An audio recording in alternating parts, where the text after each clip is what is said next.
ไม่ดีแพทย์เพจของแล้วเพื่อนได้เพื่อนเลิกมันนี่ฟังไทยกับฟังเล่าพี่น้องแพทย์เพจแพทย์ครับโดยเพื่อนเลิก FC กับบาไปพี่น้องจะบ่แลสิคอยใส่ซับตัวนี้บ่ค่อยเป็นได้เพื่อนเลิกบอกว่า20,000 บาทพอบอกว่า20,000 บาทได้เพื่อนเลิกที่พี่น้องคอมเมนต์เข้ามาว่าใส่คำว่าพี่น้องอย่าบอกคำว่าพี่น้องร้ายๆนะครับจะเสียใจไว้ร้ายจะได้กับสิพยายามปรับปรุงได้เพื่อนเลิกมันสิภาพพี่น้องแล้วก็พี่น้องว่าเลยเพราะเพื่อนบอกไว้แต่ว่าเป็นสไตล์แล้วพี่น้องจะอยากสิพยายามปรับปรุงให้พี่น้องเข้าใจเด้อพี่น้องเด้อมื้อนี้สิพาพี่น้องมาเบิ่งแคลเด็กหรือว่าตอบคำถามให้ทั้งพี่ทั้งน้องเด้อพี่น้องเด้อถามมาหลายว่าแคลเด็กถอยใส่แล้วรุดเดี๋ยวดีดคืนบ่แล้วก็มีคำถามว่าเด็กใส่เด็ก1บัดถึงนักแล้วมันเตะมันดีดออกไปต่ำเด็ก2หรือว่าต่ำกว่านี้แน่แล้วก็3ใส่เด็ก1แล้วมันไปน้ำล่างแกดมีหลายคำตอบเด้อพี่น้องเด้อสิมาตอบให้พี่น้องรวมเบิดอยู่ในนี่พี่น้องแล้วก็สิมาออกมาอธิบายให้เบิ่งว่าตัวใดเป็นตัวใดตัวนี้ก็เด้อพี่น้องเด้อที่ว่าแล้วอธิบายว่าดุวานนี่พี่น้องนี่ก็ใส่บ่ได้เด้อพี่น้องเด้อเพราะว่าข้างในนี่บ่แม่นว่าบ่ได้โทษบ่แล้วบ่ได้โทษไผพี่น้องนี่ทั้งอันเจ้าของรถเพิ่นว่าเพิ่นได้ไปเฮ็ดมาแล้วห่านบ่นึงพี่น้องสร้างบ่นึงแต่ว่านี่เพิ่นบ่ใส่แหวนเด้อพี่น้องเด้อเพิ่นเอาแหวนห้องเครดิตออกนี่แต่บ่ได้เลยพี่น้องเด็กนี่เทิงรุดเทิงล่างแน่นี่เป็นแคลเล็ก2นี่พี่น้องนี่เป็นแคลเล็ก1เด็กพี่ใส่บ่ได้พี่น้องนั่นนี่บัดนี้แคลเล็กรุดนี่เป็นยังจังรุดนี่แคลนี่มันเจอพี่น้องแคลมันเจอเด้อตัวนี้แคลตัวนี้มันเจอค่อยรุดอันนึงอัน2นี่ตัวล็อกนี่อยู่ในแกนของมันตัวล็อกนี่กะเพิ่นยาวๆพี่น้องตัวล็อกของแกนนี่ร่องมันมีการดุยแบบกอบ่เต็มที่ก็พาให้รุดไหลพี่น้องมันมีสาเหตุหลายสาเหตุเด้อการโยกล้มนี่ก็บ่ไหลเพราะมันแน่นตึงอยู่แล้วพี่น้องมันมีบากแต่ตัวนี้มันมีบากมีลูกวานอยู่เลยนี่อันนึงแขวมันเจอมันกอบ่ไหลนี่พี่น้องก็ถามมาว่าใส่งานไปแล้วตำนักแล้วมันรถบ่ไปมีแต่เสียงแล้วก็นี่คือว่าแขวมันกอบ่ไหลมันก็จะเป็นยุทธ์เด้อพี่น้องเด้อแต่มันก็เลยอันนึงอัน2สิบ่ให้ครบอยู่ในพี่น้องก็ถามมาอีกว่าแขวกับเดียวกำเดียวข่อยรถข่อยนี่เวลาตำนักนี่กำเดียวตัววุฒินี่แหละพี่น้องอยู่ข้างกันนี่แหละตัวว่าแหละว่าถึงวุฒินี่ว่าเวลาอันถึงนักแล้วมันสิกำเดียวเองถือว่าแขวเผาตัวนี้เด้อพี่น้องแกนเผาตัวนี้มันเจอกอบ่ไหลมันสิเปิดเวลากอมันเจอนะพี่น้องมันบ่ตรงกันซะเปิดมันก็พายอวยเองตำนักแต่ถ้าบ่ตำนักก็บ่ไปไล่ถ้ามันเหนื่อยเจอบ่แห้งแต่ถ้าเจอแห้งนี่นักบ่ทักก็ไปบ่ไหลคือกันพี่น้องอีกอันนึงสิมาตอบคำถามให้พี่น้องจะตอบอยู่ก็พี่เจาะเด้อพี่น้องเด้อนี่ในกระดานเด็กนี่ที่บ่เลยตอบคอมเมนต์ไปว่าแพนเด็กกระดานเด็กมันตัวนี้เด้อพี่น้องเด้อให้เข้าใจว่าตัวนี้โดดคันบ่เลยตอบว่าแพนเด็กกระดานเด็กนี่ตัวนี้แพนตัวนี้ตัวคุมเด็กมันนี่พี่น้องคันบ่เลยตอบว่าบุตของอันนั้นมันตัวนี้พี่น้องนี่โอ้ยไฟก็บ่มีเนาะเด้อพี่น้องเด้อสิเบิ่งยาวๆเด้อพี่น้องเด้อสิแบ่งความรู้ให้เด็กจักหน่อยแล้วก็มีวิธีแก้ไขนี่เด้บุตนี่พี่น้องคันบ่เลยว่ากระดานแพนกระดานเด็กนี่มันตัวนี้เด้อพี่น้องเด้อพักของเด็กนี่พักมันนี่เป็นเขื่อนเห็นบ่ตะกล่องเห็นบ่นี่ตัวคุมเด็กนี่เขื่อนอยู่พี่น้องมันตัวคุมเด็กมันไหนมันเหียนพี่น้องมันต่ำแล้วก็บุตนี่ดิตัวอะไรว่าบุตสลักขาเขียเด็กนี่มันตัวนี้โดนเห็นบ่ตะกล่องอย่าบังนั่นสิเห็นบ่นี่เห็นบ่นี่เดี๋ยวพี่น้องเด้อนี่ตัวขาเขียเด็กนี่ตัวนี้เหียนแต่ว่าวิธีแก้ไขนี่พี่น้องถามมาว่าใส่เด็กถอยแล้วมันดีดวิธีแก้ไขนี่ก็แม่นโป้ร่องมันนี่ล่ะพี่น้องโป้ร่องมันนี่ให้มันดีดนี่ตัวเด็กถอยนี่เด็กถอยนี่ให้มันอยู่ให้มันใหญ่ให้มันสูงขึ้นแล้วมันอยู่เพิ่มได้พี่น้องนี่มันอยู่แล้วเพิ่มได้นี่ถ้ามันเข้าไปได้จังซี่นี่เห็นบ่มันห่างกันบ่โป้เพิ่มนั่นนี่ถ้ามันได้เข้าไปนี่มันก็ใส่ได้เด้อพี่น้องแต่ว่าแก้ไขทั้งใส่ดีพี่น้องสำหรับกระดานเด็กเขาแต่ว่าตัวนี้โป้แก้ไขหลายพี่น้องมีคนหลายคนว่าจะเปลี่ยนอยากกันนั้นบ่เปลี่ยนก็ได้เด้อพี่น้องตัวนี้เด้อแต่ว่าเปลี่ยนก็ดีพี่น้องถ้ามันมีแต่ว่าเครื่องมันอยากอึดนี่พี่น้องอธิบายเด้อพี่น้องแล้วมาอธิบายบอกคนเฮียนเด้อพี่น้องเด้อแล้วก็สิถอดเอาแกนเผาเด็กนี่ออกมานะจังสิเฮ็ดให้พี่น้องเบิ่งอีกจังสิอธิบายให้พี่น้องเบิ่งอีกทีนึงแต่ว่าสิบ่บอกตอนมางตัวยังหรอกพี่น้องเพราะตอนมางนี่พี่น้องเบิ่งหลายคลิปเด้อก็คือสิเข้าใจเด้อพี่น้องตอนมางเด้อมันจะสิออกมาอธิบาย มีแพทย์กระลานเด็กด้วยพี่น้องเด้อมีงามปูเคลียร์เด็กนี่มันบุตรค้าเคลียร์เด็กตัวว่าเดี๋ยวอธิบายไปแล้วก็บัดนี้ตัวว่าเด็กค่อยรุดเนาะคือมันโป้ตัวนี้มันใส่ได้เด้อพี่น้องเด้อแต่ว่าบนใส่อะไรหน่อยได้พี่น้องใส่ได้ล้นเพราะแต่ว่าเอาตะกล่องถอยเพราะแต่ว่าม้วนนี้ดีพี่น้องคันว่ากระลานเด็กมันเหี่ยเป็นโป้ได้ใส่ได้ใส่ได้ล้นใส่ได้มาทานเติมเด้อพี่น้องเด้อเพราะแต่ว่าแขวมันนี่ดีนี่บากบ่ลมนี่อันนี้มันใส่บ่ได้พี่น้องนี่บากลมนี่วันลองก็มันตอนครึ่งไม้ยังไม้เลยเฮ็ดดองนี่ฟิตบ่ให้รุดเวลาเด็กนึงนี่มันต่ำนักมันสิลั่นเด็ก2นี่กิบตัวนี้สิรุดปดนี่มันต้องเฮ็ดแกนใหม่ยังไงถามว่านี่ดีเบิดนี่ตัวเวลาใส่อีกนึงมันดังแก๊สไปหลายแต่ว่าดังแก๊สใส่เด็ก2หรือว่าดังแก๊สหรือว่าใส่เด็กถอยดังแก๊สมันแล้วกล่องผีมันนึงไม่ต้องอะไรโอ้แต่งกระลานเด็กเรื่องง่ายคือว่าอะไรว่าเย็นขึ้นมาแล้วถูกตัวแก๊สใช้มันสูงแล้วก็มันเต็มแล้วก็เคาะเบิ่งมันเต็มเสมอแล้วก็ใส่ไล่รถพี่น้องเอาค่อยไปตะกล่องมันคือว่าการอธิบายของวันนี้เพื่อนคนอธิบายชัดเจนแจ้งเรื่องพี่น้องเรื่องแจ้งเตือนคือว่าตอบคำตอบโจทย์ให้พี่น้องเวลาทานที่บวชอยู่ผักตั้งเขาเนื้อผักไตก็ได้ที่สามารถว่าอะไรตอบเพราะตอบอยู่ในคลิปเดียวแล้วพี่น้องเรื่องตอนนะครับให้พี่น้องพิจารณาเบิ่งว่าถ้าพูดเป็นการสร้างประเทศพี่น้องแดงปั่นเนี่ยก็พาแซ่ด้วยเรื่องพากูไล่กูแซ่ให้กำลังใจวันนี้เพื่อนแม่พี่น้องเลยไปให้สำหรับค่อยให้สร้างมือใหม่ที่เพิ่นบ่เห็นคลิปบ่เรียนไม่ได้เห็นไม่ได้ฮู้ไม่ได้แดงปั่นไม่ได้ซอยกันพี่น้องแล้วก็อาชีพสร้างก็ต้องกันกันเบิ่งเรื่องพากูไล่กูแซ่แน่พี่น้องผู้ใส่รถใส่ยานพาหนะนี่ก็ได้กับพากูไล่กูแซ่เบิ่งเป็นว่า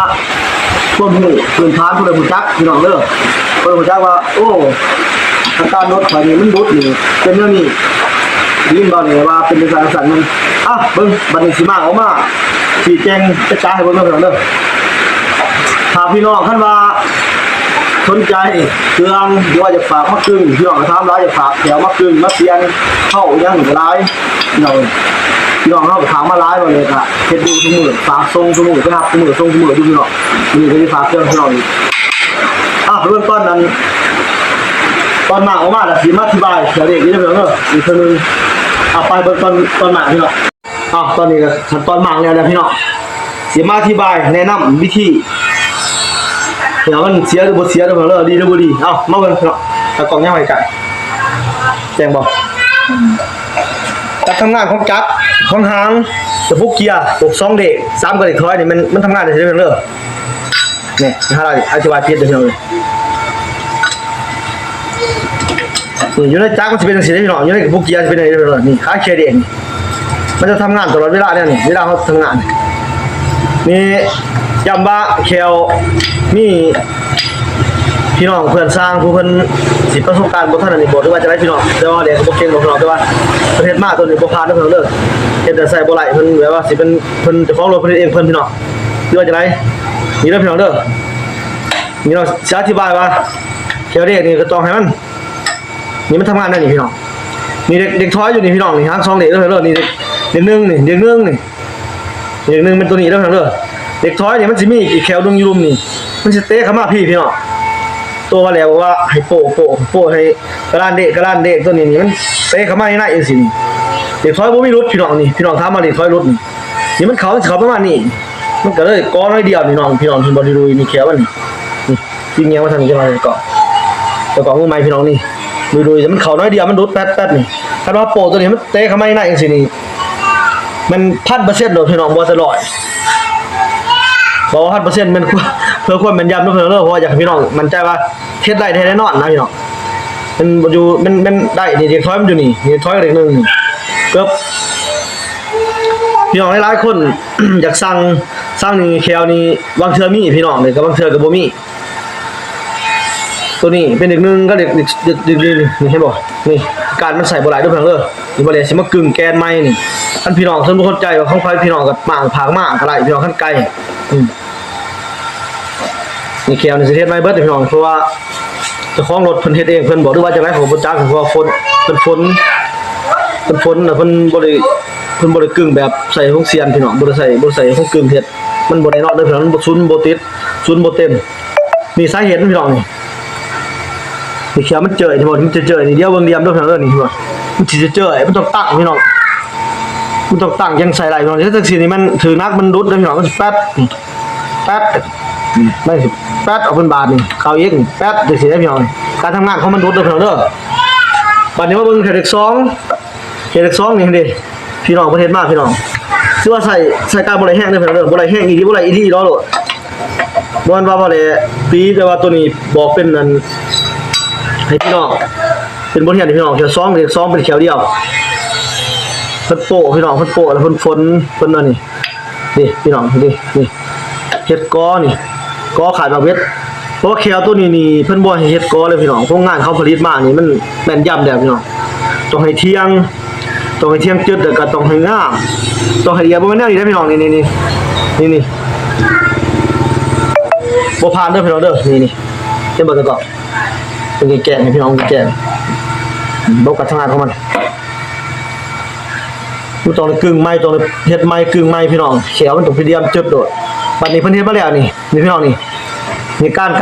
เฮ็ดด้วยกันบางเทื่อก็คนบางคนก็ฝนแต่ว่ามันบ่มีความเสมอนี่มันก็ใส่กันบ่หลายพี่น้องนี่เด้อพี่น้องเด้อนี่แขวนี่ติดเด้อเพิ่นฝนมาเพิ่นบักมานี่แขวนี่ติดแต่ว่าแขวนี่เบิ่งพี่น้องพี่ห่างอยู่พี่เบิ่งอีแขวนี่พี่น้องมันมี4แขวพี่ห่างอยู่พี่น้องทุกทางทุกเจอแขวตัวนี้ก็ห่างอยู่พี่น้องมันมี4แขวเด้นี่ถือว่าประสิทธิภาพมันก็เลยแต่แขวเดียวนี่ก็แบบจะเจอก็แบบงอๆแขวเดียวนี่ใส่บ่หลายพี่น้องเอามือกล่องออกไปเป็นหนาเลยคือว่าไม่แนะนำให้ละเอียดเด้อพี่น้องเด้อคือว่าการระบบทำงานของแขวดิ5เลข2มีซ้ำนี่พี่น้องบ่มีแขวบ่มีหลายกว่านี้มีแต่เผาลุมลงไปนี่เผาลงไปนี่แล้วก็ไว้ข้างนี่ปัจจุบันพี่น้องเบิ่งแก่ๆสั้นๆแล้วเข้าไปไก่นี่แขวเด็กซอยจะมากอกับตัวนี้เด้อพี่น้องเด้อนี่มันดูอยู่มันเป็นอย่างสาเหตุพี่น้องจังถามว่ามันดุดถามอะไรนี่พี่น้องนี่มันให้บ่อยมันก็มีการสุดล้อมีการดูเหียนแต่ว่าเฮาก็ต้องนี่มันมีการดูเหียนมันก็สิห่างออกจากแควเอาสมมุติเถอะพี่ตะกองนี่เฮาก็ต้องเห็นบอกว่าแล้วว่าแกะง่ายๆหั่นบ่แม่นว่าแล้วพี่น้องนี่เห็นบอกตัวนี้ก็ดูเหียนนี่เฮาก็ต้องโปะกระลาเด็กนี่ให้มันรัดอยู่ซ้ำนี่โปะกระลาเด็กนี่ให้มันเข้ามาจังซี่มันเข้าเต็มแควนี่บ่มีรุดพี่น้องรับประกันบ่มีรุดอ๋อตะกองมันบ่รุดที่ว่าการอธิบายเลขตัวนี้นี่บางว่าพี่น้องทางเพื่อนเพจหรือว่าทาง YouTube แฟนคลับเข้ามาแล้วเพื่อนผู้ที่มักสร้างหรือว่าพี่น้องผู้ใส่รถใส่ลากจะได้คันมากกับฝากก็ได้ก็แชร์ให้ประโยชน์ของเด้อเพื่อนสร้างนำกันได้เห็นหลายๆคนสิมีผู้มือใหม่มือเก่าผู้ที่ฮู้ผู้ที่บ่ฮู้ก็เอาไปเป็นบทเรียนเด้อเพิ่นเนาะไปปรับใส่แต่งใส่ลองเบิ่งเด้อเพิ่นเด้อตัวใดดีก็บ่ได้มาเพิ่นก็ขอให้พี่น้องเอาเป็นแบบอย่างตัวใดบ่ดีก็ขอให้พี่น้องตาถิ่นเด้อพี่น้องเด้อบ่ให้ชื่นชมชื่นซาเด้อเด้อพี่น้องอยากคอมเมนต์มาจังไรก็คอมเมนต์มาไล่พี่น้องมาแล้วเพิ่นบ่ว่าปล่อยลาหากินแล้วก็มาแล้วเพิ่นก็น้อมรับพี่น้องบ่ตีพี่น้องเด้อพี่น้องเด้อที่แต่ว่าพวกจุดประสงค์เข้ามาแล้วเพิ่นก็คืออยากแบ่งปันความรู้ที่มาแล้วเพิ่นมีในใจแล้วก็ในความสามารถส่วนตัวเนี่ยพี่น้องแต่ประสบการณ์16 17ปีเฮ็ดมาก็จะแบ่งปันให้พี่น้องเฮาได้เอาไปสวยเอาไปมุนใส่แล้วเอาไปใส่แต่ว่าแถวนี้ทั้งแถวทั้งแกนพี่น้องนี่อาการนี่มันเริ่มแล้วทีนี้ให้เบิ่งอีกโอ้บ่ทันได้ยาคนได้บอกคนก็เสียเด้ดูว่านเพิ่นก็ล้มแห้งเด้อพี่น้องเด้อนี่แถวนึงแล้วก็ไว้ใจกันนึงเนาะเบิ่งยาวๆเด้อพี่น้องเด้อบอกลำหนาลำกะมีแต่ว่าอดฟังพี่น้องเอาเป็นบทเรียนเด้อพี่น้องเด้อบางว่าพี่น้องบ่ไหลบ่จื้อหน่อยก็ต้องจื้อหลายบ่ไหลหน่อยก็ต้องได้หลายมันบ่ได้เพิ่นบ่แลนจะถ่ายทอดข้อมูลให้เต็มที่พี่น้องแขวเพิ่นเฮ็ดมาเด้อพี่น้องเด้อจักสิแม่นเจ้าของรถจักสิแม่นอะไรบ่แม่นเด้อพี่น้องใส่บ่ไหลพี่น้องบ่ได้ว่าเพิ่นพันธงให้รถนี่ 1,000% หรือล้านเปอร์เซ็นต์มันใส่บ่ไหลเด้อพี่น้องคันแนวนี้เฮ็ดเสียเงินสิมันเสียหลายแสนหรือว่าหลายล้านหลายหมื่นหลายเท่าใดก็มันใส่บ่ไหลพี่น้องคันแนวนี้ต้องให้ผมกึ่งเฮ็ดเด้อพี่น้องเด้อหรือว่าคันบ่กึ่งเฮ็ดก็ต้องสร้างแบบ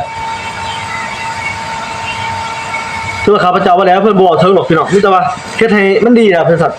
แบบไรแบบพวกงานมันใส่ได้ดีพี่น้อง แควนี่ตรงเวลาทำงานเวลาหมุนใส่นี่เช็ดแล้วปุ๊บแขวตรงเคียงต้องให้ติดเบิด4แขวเลยพี่น้องติดพร้อมกันเบิดถือว่า4แขวต้องทำงานพร้อมกันเบิดจังมันจะสิใส่ไหลเดี๋ยวจังทนสิถามว่าใส่ไหลบ่นี่ไหลก็บอกว่าถ้าเป็นยางสูงสุดก็บ่เกินบ่ฮอด6 เดือนพี่น้องไปใหญ่โลดนี่อธิบายบอกสั้นๆพี่น้องเลยบ่ว่านี่คันว่าพี่น้องบ่ว่าโฆษณาเด้อพี่น้องคันว่าพี่น้องผู้เฮ็ดบ่เป็นผู้ที่บ่มีความสามารถเฮ็ดบ่มีลูกกึ่งก็ฝากมาให้บ่ได้เฮาเพิ่นกินให้เกลียนให้ก็ได้เอาถึงขั้นตอนพี่น้องมาเรียกรูทบัดนี้เนาะเอาตัวนี้แล้วไปแล้วเป็นขาวๆเนี่ยใช่ล่ะเครื่องมือของเครื่องมือใช่แล้วเอาไปชิ้นๆเด้อเครื่องมือใช่แล้วบัดนี้เดี๋ยวอธิบายตัวแขวเด็กให้พี่น้องครบถ้วนแล้วบัดนี้สิมาบอกวิธีว่าใช้เด็ก1มันเป็นหยังตัวพี่น้องทำมาป่ะเวลาใส่เด็ก1ถึงนักมันดันไปใส่เด็ก2เองมันแล้วก็บางเทื่อก็ไปถือว่าถึงเด็ก2ถึงเด็ก1แล้วก็พาให้รถไปบ่ไหลล็อกอยู่กับบอลนะครับจักรับพี่น้องถามบ่เอาสายผ่านลงเด้อพี่น้องเด้อสิมาอธิบายเด้อนี่สำคัญนี่ลองกิฟนี่พี่น้องนี่ลองกิฟตรงกิฟอยู่เด้อพี่น้องเด้อนี่ตรงนี้เปลี่ยนตัวนี้นี่พี่น้องคันนี้ก็สิเปลี่ยนตัวนี้แน่แล้วก็เซ็ตแขนให้เฮ็ดครบเลยพี่น้องเด้อนี่เปลี่ยนกิฟตัวนี้คลิปตัวมันมีการมันบ่เพียมันเป็นการเป็นดุมๆเป็นลักษณะว่าบ่มีเหลี่ยมมันต้องเหลี่ยมเจิดแซมจังอยู่มาขั้นตอนนั้นพี่น้องนี่มันพายรุดนี่แขวนี่มันว่าบ่ผ่านเด้อพี่น้องต้องเฮ็ดใหม่ในแขวนี่โอ้ยจะได้ก็ยากลำบากบ่ได้ก็ว่าได้ก็สิสู้พี่น้องเพื่อจะแบ่งปันความรู้ให้พี่น้องบ่ว่าจะโซ่ได้เด้อพี่น้องเด้อพี่น้องอย่าเขาจะคิดว่าบ่ได้จะโซ่ว่าได้จะแบ่งปันความรู้ให้ทั้งพี่ทั้งน้องมาแต่พี่น้องกดไลค์กดแชร์อยากว่าทั้ง2 YouTube อย่าลืมนะพี่น้องให้กำลังใจได้บ่พี่น้องเลยบ่ให้กำลังใจบ่ได้เพิ่นบ่ได้เพิ่นเครียดนะพี่น้องนี่เด้อเด้อนี่แขนนี่บ่ผ่านนี่เพิ่นเอาแบนห้องนี่แบนห้องนี่บ่แม่นเด้อพี่น้องเด้อบ่แม่นเข้ามากับรถเด้อพี่น้องนี่เข้ามากับรถต้องเดี๋ยวรูดออกมาได้ทั้งหมดไปละตัวกับรถเด้อเดี๋ยวผมเสียตัวมากรถเบิ้งแบนมากกับรถต้องนี่พี่น้องแบบนี้รถมีทุก2 1มันอยู่นี่มันมีนี่ถือแล้วนี่แบนนี่พี่น้องตัวถึงยาวพี่น้องมันจูบ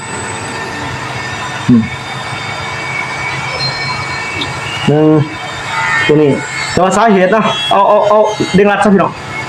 เดี๋ยวสาเหตุที่ผ้าให้เด็กรุดเนาะเด้งรัดซะโอ้ยแหวนนี่คือแหวนตัวนี้จะบันหายไปดิคิดขี้ยากอีกเลย